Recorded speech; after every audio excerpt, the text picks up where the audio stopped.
এর মধ্যে কিন্তু আরও একটি অনাকাঙ্ক্ষিত ঘটনা ঘটে বারডেম হাসপাতালের সামনে। প্রায় 3 ঘন্টা যানজটে আটকে থাকার পর এক ব্যক্তি গাড়ি থেকে বের হয়ে শিক্ষার্থীদের সাথে কথা বলেন এবং রাস্তা ছেড়ে দেওয়ার অনুরোধ জানান, কিন্তু শিক্ষার্থীরা তাদের আন্দোলন চালিয়ে যাওয়ার কথা বললে এক পর্যায়ে তাদের সাথে ওই ব্যক্তির বাকবিতণ্ডা শুরু হয়।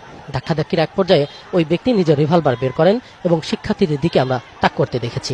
দীর্ঘক্ষণ সে গুলি করার ছলে কিন্তু শিক্ষার্থীদের দিকে ওই তার রিভলভার তাক করে রাখেন এবং পরে তার স্ত্রী গাড়ি থেকে নেমে তাকে গাড়িতে ওঠানোর চেষ্টা করেন।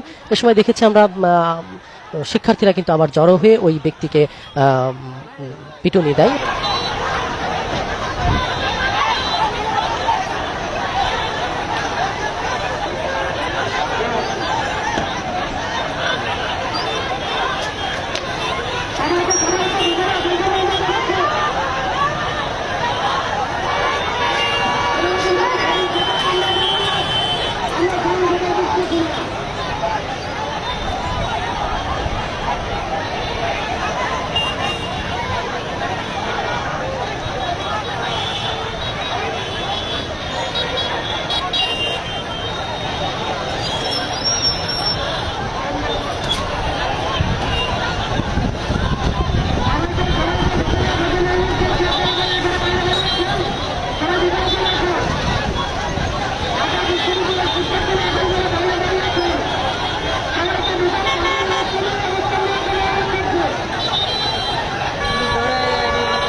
পরে পুলিশ এসে কিন্তু তাদেরকে উদ্ধার করে হাসপাতালে নিয়ে যায়। আমরা পুলিশের সাথে পরে কথা বলেছিলাম, তারা বলেছেন যে এই যে ব্যক্তি তিনি একজন ট্রাভেল এজেন্সির মালিক, তিনি তার ওয়াইফ এবং ভাগ্নেকে নিয়ে যাচ্ছিল।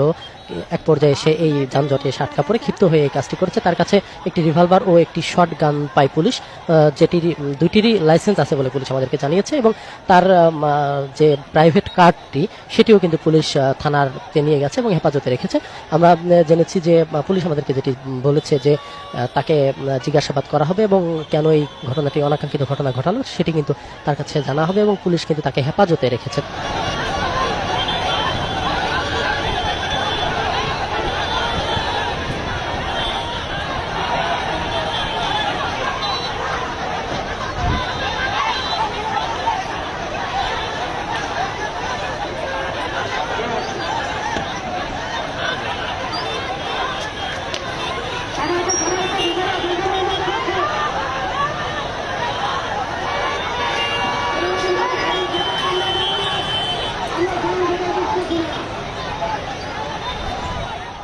তবে এই ঘটনার পরপরই কিন্তু আন্দোলনরত শিক্ষার্থীদেরকে আমরা দেখেছি, তারা কিন্তু খুব দুঃখ প্রকাশ করেছেন এবং আন্দোলনরত শিক্ষার্থীরা বলছেন যে এটি লজ্জাজনক একটি ঘটনা।